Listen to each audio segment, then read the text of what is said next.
Voilà, c'est un peu l'étape des champs aujourd'hui, dernière étape de ce Baraki Casto. On va faire un petit peu la revue d'effectifs, les troupes en présence dans ce Baraki, et on va retrouver l'équipe qui semblerait, je dis bien qui semblerait, à 3 h du but, être la lanterne rouge de ce trophée Baraki Casto.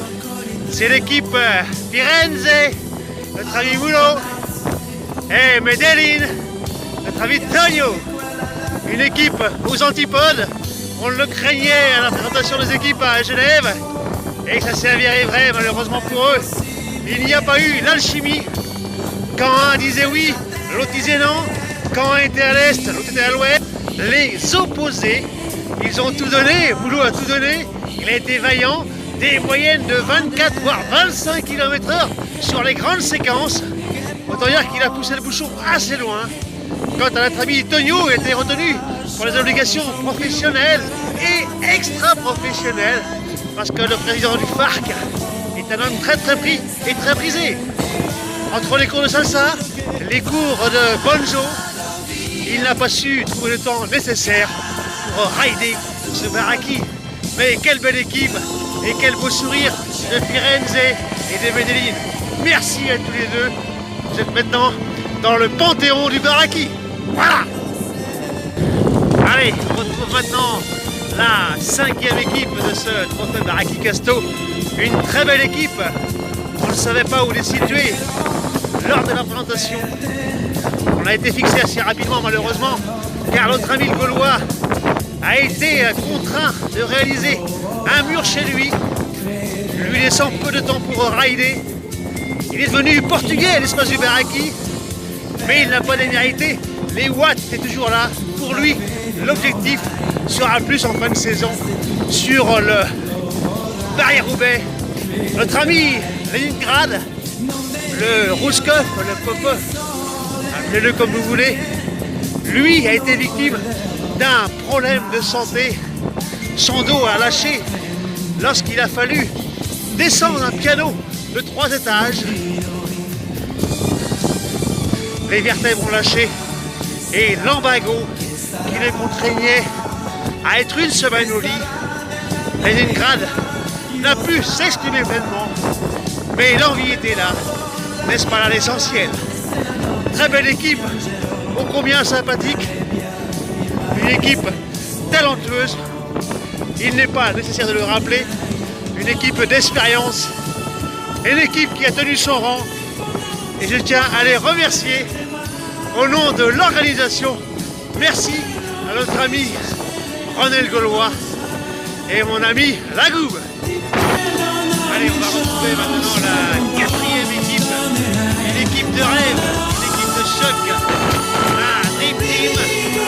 Une équipe très homogène, de gros potentiel.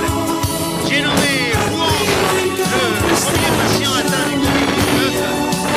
Il est né avec notre ami Dudu. Une équipe qui avait fière allure, une équipe qui arrivait très affûtée sur ce Baraki Casto, avec des préparations intensives, d'entraîneurs, séances et répétitions pour Guadalajara. Rouen était prêt psychologiquement. Ils ont fait fort la première moitié de course. Ils ont été leaders depuis une semaine. Ils ont cru. Malheureusement, le moral a été affecté en deuxième partie de Baraki. Les nerfs ont lâché. Dudu atteint d'un virus, dit-il, Ishutaya 2, très virulent. Il avait les nerfs à vie. Notre ami Wuang, quant à lui, a eu une période de doute, comme tous les champions. Et ils ont fait un bon Baraki malgré tout. Ils ne sont pas à la place qu'ils escomptaient. Mais rien le chocolat. Bravo Wuhan. Bravo Guadalajara. Je sais qu'ils auront une revanche à prendre. Ils sont des guerriers. Et avant tout des pétards. On les aime comme ça. Ne changez pas. La l'équipe de rêve, les Coco Boys. Allez, on va retrouver maintenant l'équipe surprise, l'équipe de Will de Card, l'équipe médaillée de bronze, ce Baraki Casto. J'ai nommé Coco du Panama et German Hugerij, le néerlandais. très belle équipe. Les organisateurs sont fiers d'avoir invité cette magnifique team qui a fait honneur au Baraki. Ils ont donné le meilleur d'eux-mêmes. Ils ont tenu la dragée haute. Ils ont été leaders à une semaine du terme. Après un week-end panaméen de folie. Ils se sont écroulés dans les derniers jours. Mais ils prennent un très bel accessite qui prouve ô combien leur talent, leur panache.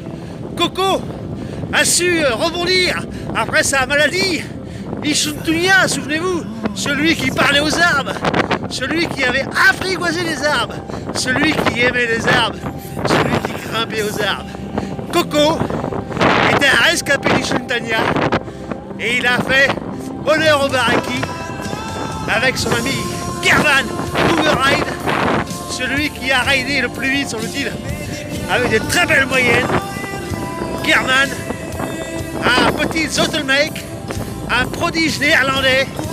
Bref, n'en jetez plus, une belle équipe, ô combien méritante, et c'est un très beau podium, et une joie de les retrouver ici.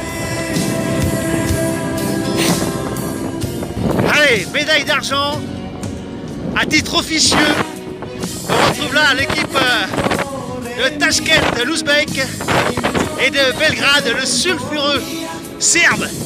Une équipe qui a tenu toutes les promesses.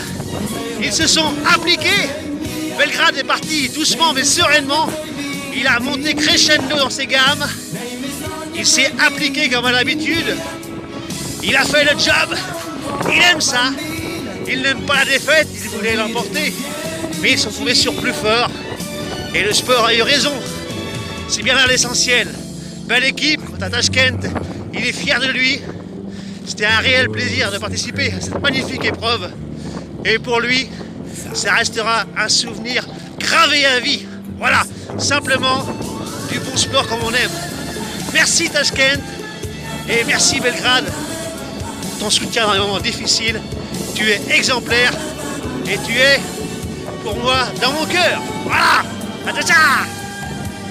Allez, on va appeler les champions, les as, intouchables, les performeurs, bref, les favoris, ils ont tenu leur rang, ils ont appuyé, et ça a fait très mal. Un week-end de folie les a propulsés à la première place, ils l'ont pu quitter à une semaine du terme avec 950 km de week-end de avec ensuite 300 km au saut de la poubelle, c'est facile. Cueillir de Kéké qui avait ramené tout ce qui se fait dans la rue. Ils ont fait vraiment le job, bravo à eux. Bref, des grands champions. Le Baraki est fier d'avoir deux talents. Arnaque la poste, dit Kéké le japonais. Un très fort Kéké, 25 ans. Il est à l'autre grande carrière, c'est certain. Il vient de Pape, Ironman.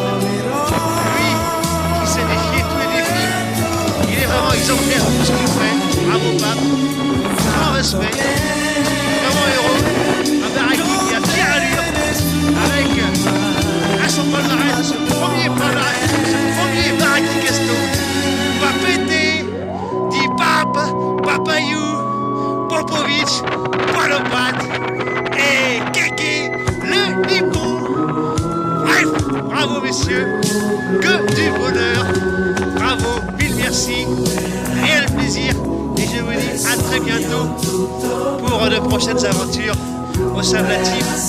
Une équipe est née grâce à vous messieurs, des leaders, des grégaries, d'Esplanade Essentiel, une vraie team de copains. Merci, c'était vraiment un très beau Baraki Casto.